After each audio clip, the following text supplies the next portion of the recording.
Most people are afraid to ask. Most people won't ask for what they want. Second, and this is the bigger one, after one or two times without getting a reply, they stop asking. Welcome to Life of a CISO. I'm Dr. Eric Cole, your host, and we'll be taking you on a journey each week on what it takes to be a CISO and what are solutions that you can implement today if you are currently a Chief Information Security Officer or if you want to be one in the future. This is Life of a CISO. Welcome. I hope you know what time it is because I do. It's time for Life of a CISO. With yours truly, Dr. E is in the house. Woo! Hope you are doing awesome. Hope you are ready to rock and roll. And let's jump into the topic today, which is ask, and it shall be given to you. So many times when I work with CISOs or others, they're afraid to ask for what they want, right? They're afraid to go in and say, I want to have a meeting. Because I go and I say, okay, when was the last time you met with the executives? And they're like, well, I never met with the executives. Well, when was the last time you asked? And I'll either get, well, I haven't. And I'm like, then how do you expect to have a meeting? Like, well, they'll reach out to me. Really? That might happen, right? If security gets to a really, really bad point, they might reach out to you. But why don't you reach out to them? Why don't you go and ask for a meeting? And then I get, oh, well, I sent one email 3 months ago and I never heard back. I'm like, why don't you send an email every week or every day? I always jokingly say if they don't file a restraining order against you, you're not asking enough, right? You're not pushing the envelope far enough. You need to go in and professionally provide value, but you need to ask for what you want, for who you need to meet with to be able to become world class. One of my favorite examples of that is my Richard Branson story. I'm building companies, and one of the things I get advice over and over and over again is, Eric, you can only build one company at a time. If you're trying to build 3 or 4 or 5 companies simultaneously, you're distracted. You're not properly focused and doing what you should. And I'm like, remember, advice you don't always listen to, right? It could be good, it could be bad. And that's the same thing with me. I go and tell folks, listen, some of the stuff you might agree with, some of the stuff you might not agree with, and that's okay. The only thing I ask is examine and evaluate why. If you don't agree with me, that's fine. But are you right? And maybe you are and I'm wrong. That's happened. Or maybe you're wrong and I'm right. But just examine and run into details, but don't ever blindly take advice. So to me, that advice didn't sound solid. So I started researching. I said, wait a second. Richard Branson has built many multi-billion-dollar companies simultaneously, right? He's gone in and done this over and over and over again. He might, I'm not sure, but he might hold the record for the most billion-dollar companies started by a single individual. So I researched and found an email address for him, and I emailed him. I said, Richard, I know you're super busy, but I have a quick question for you. I said, I've read all your books, and one of my favorite quotes is this, this, and this. So I showed him I did my homework. But I'm getting advice from folks saying you can't build multi-businesses at the same time, and I know that you did, and I apologize if I missed this in the book, but I didn't see what's the best way to get started. When should you start looking at a second company? Is it when the first company is at 10 million, 100 million, a billion? When's the point where you bring on another company? Because I don't assume you start them all simultaneously. And I sent the email off. And it was about 7-8 days. And I get a reply back with, I am free for the next 45 minutes. What's your phone number? And Richard, signed Richard. And I'm looking at this. I'm like, is this a friend punking me? Right? Because it's very bizarre. I mean, I wanted to, and I believed that he would get back to me, but when he actually did, you were a little shocked, right? So I'm like, so what do I have to lose? Right? So I put in my phone number, and what do I have to lose? I get scammed or punked, but I'll just be careful. I won't give out any information, but what if it really is him? So I put in my information, hit reply, and I'm watching my phone. And the phone rings. And I pick it up, and it's Richard Branson. And he goes, I'm not a big typer, great question, and I just wanted to answer it so you had a chance to interact. And we interacted for about 20 minutes, and he gave me the answer, where basically I was looking at it wrong. What I needed to do first is build the systems and processes and the resources in place so I could replicate the companies over and over again. So you're not having multiple HR and multiple marketing. You have one core central area, and then you set up almost the different companies at different product lines. And then when they get to a 20, 30 million, you spin them off. And I'm like, oh, that makes a lot of sense. And after 20 minutes, he's like, anything else I can answer for you? And I said, I just have to ask, why me? I'm sure you get thousands of emails. Why did you reply to mine? And it was interesting because he says, Eric, yes, I get thousands of silly emails. I get thousands of emails of, will you adopt me? I mean, can I bear your child? He goes, and just ridiculous things that they filter out. He goes, but quality questions, I actually don't get very many. He goes, I only get a few. And there were people that helped me along the way. And therefore, I've always promised myself I would help others. So if I ever got an email where somebody wasn't wasting my time, they showed me that they did their research and they actually had an authentic, genuine question like you did, he goes, I'm going to always get back to them. Now, he goes, if you didn't reply or get back to me, you would have lost the opportunity. He goes, because I am busy, so I'm not going to sit there and chase it down. He goes, but I will give everyone one shot to be able to connect and give them information and help them out. I say, wow, that's awesome. Thank you. And it's interesting because I've started talking to other executives and started to get to know other big names, and they all tell me the same thing. Very few people contact them with good quality questions and information, and most of them are more than willing to help. So if you're the chief information security officer at a company and the CEO is interested in security and you send them a very good quality email helping them or providing details or saying this information would be helpful for you to do your job, there is a good probability they will get back to you. Usually those emails make it through the gatekeeper, and usually those emails will get addressed in 8 to 10 days. If they don't, keep trying. Now, inside a company is a little different than trying to contact somebody externally, but what you want to do is once every other week, send an email to the CEO saying, I just want you to be aware of something involving cybersecurity, business focused, or how you're helping the business, or a question on how you could better support the business from a cybersecurity standpoint. They might not reply to the first or the second or the third, but I will tell you, persistence pays off. If you keep asking, you'll eventually get what you want. The problem is two problems. Problem one, most people are afraid to ask.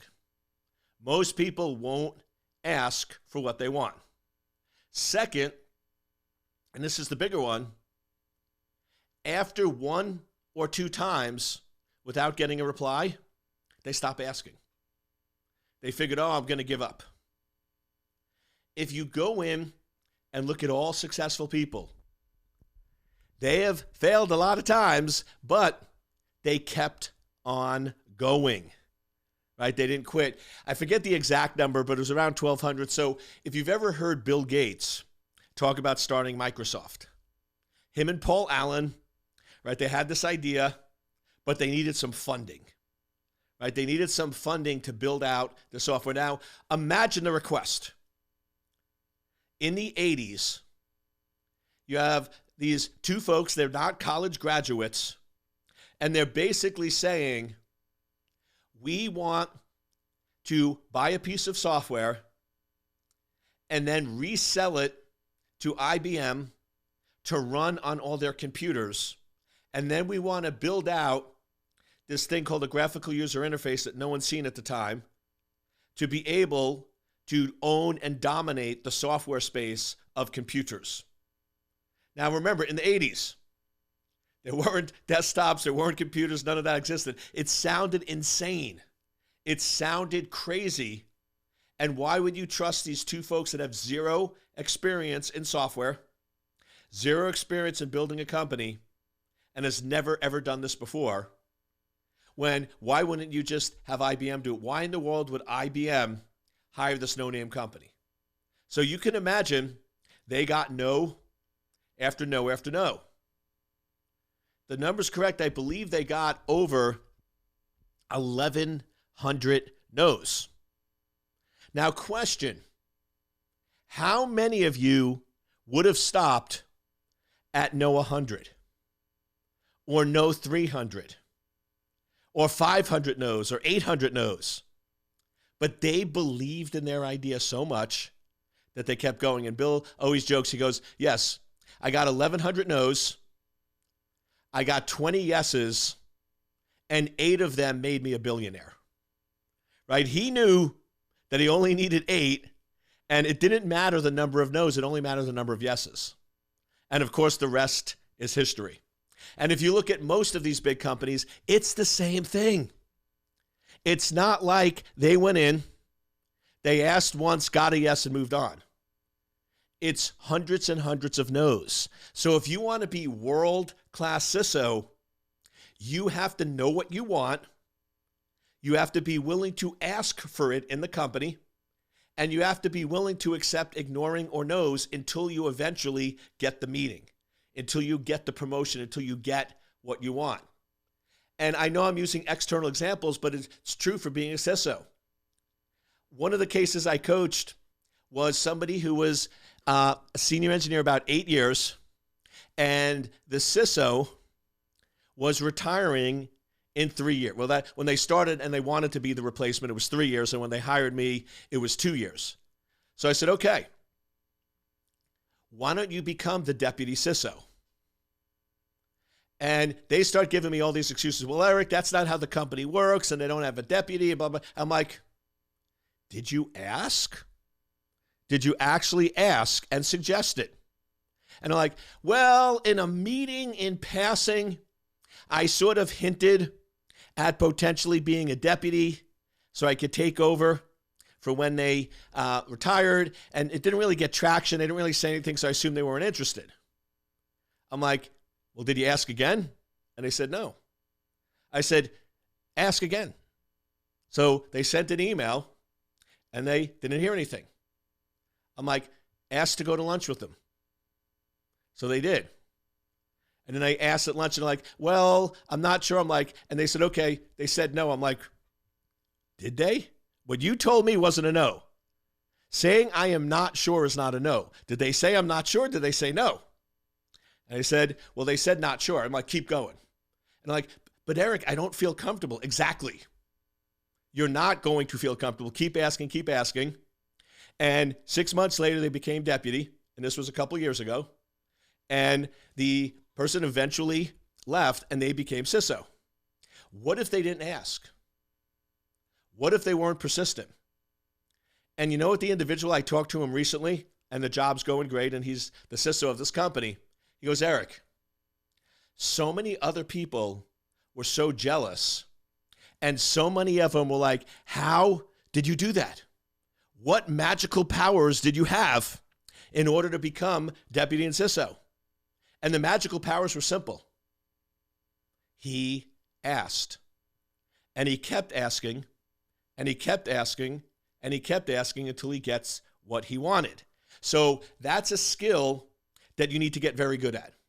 World-class people and world-class CISO ask and they keep going. They don't take no for an answer.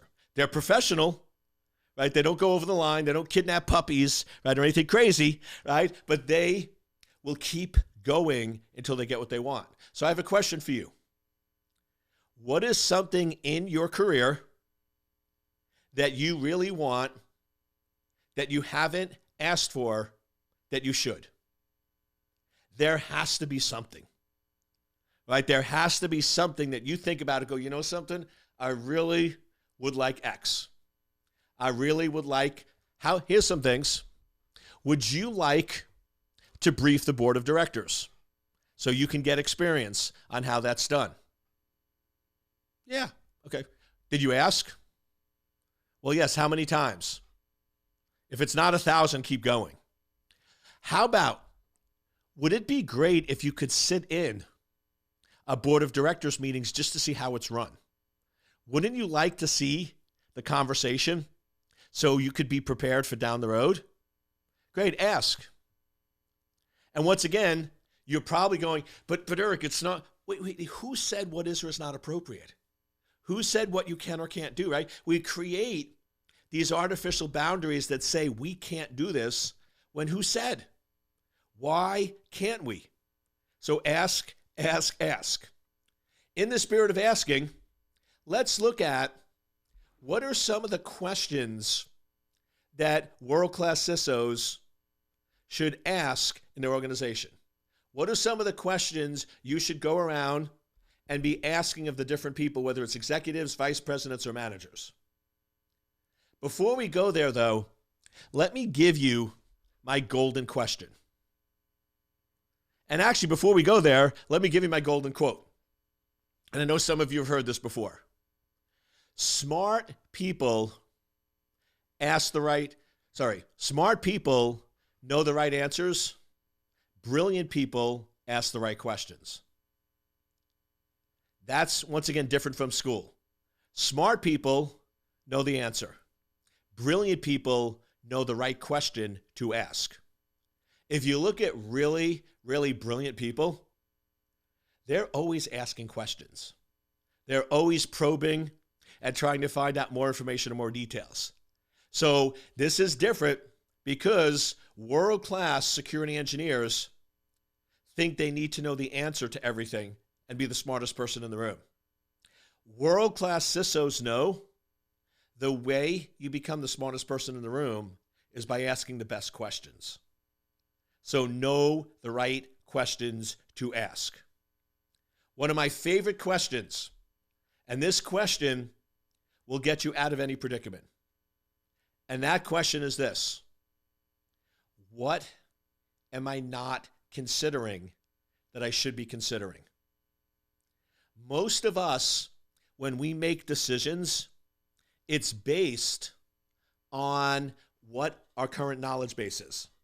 So when we go in to solve a problem, we say, okay, based on my current knowledge and expertise, what do I believe the options are? And we pick conventional options to solve the problem. And maybe they're good, maybe they're bad, but they're usually not the best.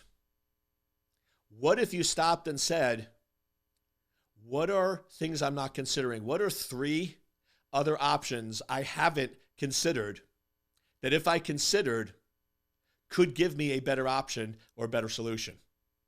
So it stretches your mind and creativity to look at things differently. My rule is if you're trying to solve a big problem, come up with at least 10 different options. I know people think that's crazy, because here's what happens. A lot of times when people are trying to solve a problem, they come up with one option. Guess what? If there's only one option, it's not an option, right? That's not a choice. If you come up with 2, it's a dilemma, and 3 is okay. But these are probably all standard, conventional things. But what if you forced yourself, you had to come up with 10? I'll tell you what happens. 4 and 5 are okay, 6, 7 are a little silly, and then 8, 9, and 10 become really, really good. So world-class Class CISOs are creative geniuses. And what makes them a creative genius is they think outside the box. They say, what am I not considering? And they start considering it. And that's when they come up with great solutions that make them appear to be creative, but all they did was think outside the box that other people didn't think of. I'll give you a great example. People always laugh at me at this, but then they're like, yeah, it's actually a pretty good idea. When COVID hit, as many of you know, I like exercising. I'm big into exercising. I actually haven't done a Life of a CISO on fitness in a while, so maybe we'll have to do that one of these days. But I'm very big into fitness and exercise. Every morning, 7 days a week, I travel too, but I exercise. Even when I travel, the first thing I do when I land in a new city and I go to the hotels, I find a local gym and I buy a pass for the week or however long I'm going to be there. It is a non-negotiable for me. If I have to get up early, that's fine, but it is a non-negotiable. I will exercise because I feel better, I can work better, and I get less tired because I have blood flow and I have focus. People don't realize exercise is not just about weight loss and physique. When you exercise, it does two things. It increases blood flow and it increases oxygen in the blood. Your brain needs both.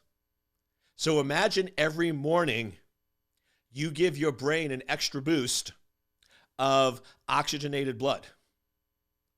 You're going to think better, you're not going to be cloudy, and you're going to be much more focused during the day. That's what exercise does. So I'm a big fan of that. So when COVID hit, all the gyms shut down. Now, most people looked at conventional options. Option one is just work out at home, which is okay. Most people don't have pretty good home gyms. Second option was try to buy equipment, but all the equipment was already gone and it took like 6 months to get equipment. Or option three was, I'm just going to take some time off and watch TV. Now, most people did option three, unfortunately, right? But that's where they ended. I sat there and said, what am I not considering? What options am I not considering here? And I remember driving down the street for something. I passed a Gold's Gym and I just sat there and said, wait a second. Whoever owns that Gold's Gym, they still have to pay rent. They have to still pay electricity. They have to still pay water. And they have zero income. Because one of the things of COVID is you had to stop membership. You couldn't charge your members because the gym was closed. So I'm like, okay, so they have a dilemma where they potentially could have all these gyms and they have to write these big checks and lay out all this cash when they have no income coming in. So I said, what if I offer to basically cover that as a loan?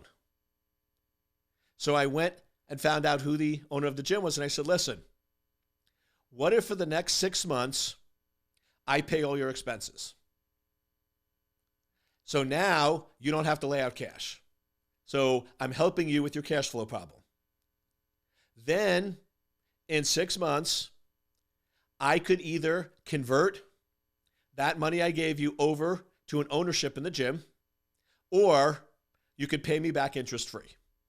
Because by then the loans, whatever those loans were they guaranteed would be available, so you'd have more cash and could pay me back. And all I ask in return is that I get a key to use the gym. I'm not going to rent it out. I'm not going to sell membership. No one else is going to come with me. I just want a gym to work out in. And at first they're like, you're crazy. I'm like, okay, but won't this help you? And I kept pushing and finally like, yeah, why not? So I had a 35,000 square foot gym at my disposal for 6 months. And then, of course, at the end of 6 months, when the membership kicked back in and he was able to get the government loans and support, he paid me back. So yes, did I have to lay out some cash to do that? Yes, but where else was the cash going? And I got it back. So essentially, for 6 months, for free, right? I was able to have a gym to myself to work out. Those are the types of things I want you to think about. That was way outside the box. Very few people thought of that. And afterwards, when everyone was out of shape and things started opening up after COVID and they saw how great shape I was in, they're like, how did you do that? I said, I went to the gym every day. They said, how did you go to a gym every day? They were closed. I'm like, oh, I bought a gym. And they're like, what? Right? But it works. Be creative. Think outside the box. What are you not considering? I want that to become your new motto. I want that to write on your glass board. I want you to put that up in your office. What am I not considering? And if you want the more advanced version, what am I not considering that if I did consider could change my entire view of this problem? How could I look at this problem completely and totally different? Now, some of the other questions you want to ask as a CISO. Most importantly, how does your company make money? I don't want a superficial answer. I want something more detailed. So what I mean is not in a hospital, well, if you're a CISO at a hospital, how does your organization make money? Well, they see patients. No. The way they make money is by billing insurance companies and getting the insurance company to pay for those services. Okay. The reason why you need to know that is now as a CISO, you better make sure that that connection to the insurance companies is not only functioning and working, but secure and locked down, because that's really the revenue source for the company. Right? What other issues are at play? What are things that can harm a company? Well, if patient confidentiality is violated, HIPAA, right? HIPAA is a big thing for a hospital. So you better make sure that your records and the client information is protected, secure, but also accessible and available to doctors. Some CISOs think this way, others don't. You'd be amazed of how many CISOs I work with do not really understand or know the business. They don't know how they make money. They don't know the revenue. They don't know the profit margins. And if I ask them, what are the 5 most critical systems to your organization that if they weren't available or running, your business would be shut down or negatively impacted? And they can't answer it. Shift. A CISO is a business position. A chief information security officer is a business professional that is focused on growing profit and revenue using cybersecurity as their weapon of choice. What if that's how you viewed your job? What if that's how you woke up each day and went in and said, that's what my focus is? How can I better support the organization as a whole by identifying the business units that generate the most revenue or profit and help them be as successful as possible by making their systems as secure and functionally rich as they possibly can be? That's a completely different mindset than most CISOs. What we're doing now is we're creating an alliance instead of an adverse relationship. In most companies, CISOs, either intentionally or unintentionally, create an adverse relationship with other business units. They're viewed as somebody who's going to go in and make their life more difficult. Here comes security. They're going to tell us we need more passwords, we need more multi-factor, we need more this, we need more. It's viewed as adversarial. But what if you were viewed as an ally? What if when they saw you coming, they started smiling because they knew that you were going to help and make their job better? Try this exercise. If you're a CISO, try this exercise. If you're not a CISO, then identify entities that you need to work with and do this. What are 5 people in the organization that support critical functions? These might be managers, these might be directors, these might be vice presidents, depending on what position you're at. And what if you reached out to 5 people this week And you ask separately, don't do this in a group. Separately go in and say, listen, I know that you run the X business, which is very important to our company. I just want to reach out and say, is there anything I can help you with? I know I work in cybersecurity, and sometimes cybersecurity can be viewed as adverse or negative, but it can also be an asset to help you be more effective. So I just want to reach out. Is there any area or system or process that you have some concerns from a security standpoint that I can help or assist with? Short and sweet. Don't write a novel. Don't write 14 pages. Short and sweet. And send it to them. Once again, maybe you will, maybe you won't get a reply. But my guess is at least one or two of the 5 will reply back and will be very, very positive. What if that's how you now approached your job? Every week, every Monday, you sent out 5 emails offering assistance to different business units. And then that week you spent helping and assisting those business units. And then the next week you did it again and again. You're telling me that that's not only going to help the company, not only are you going to build rapport, and not only are you going to build a reputation, but you're telling me in 6 or 9 months, you're not going to be one of the most popular people in your organization. Right? But it all starts with asking a question. You're no longer going in and telling them the solution. You're just asking a simple question. How can I help you? So as we wrap up, remember, brilliant people ask questions. Don't be afraid to ask, and don't ever let non-responsive or no stop you. If you want something bad enough, keep going. I hope you enjoyed this episode of Life of a CISO, and we'll see you next week.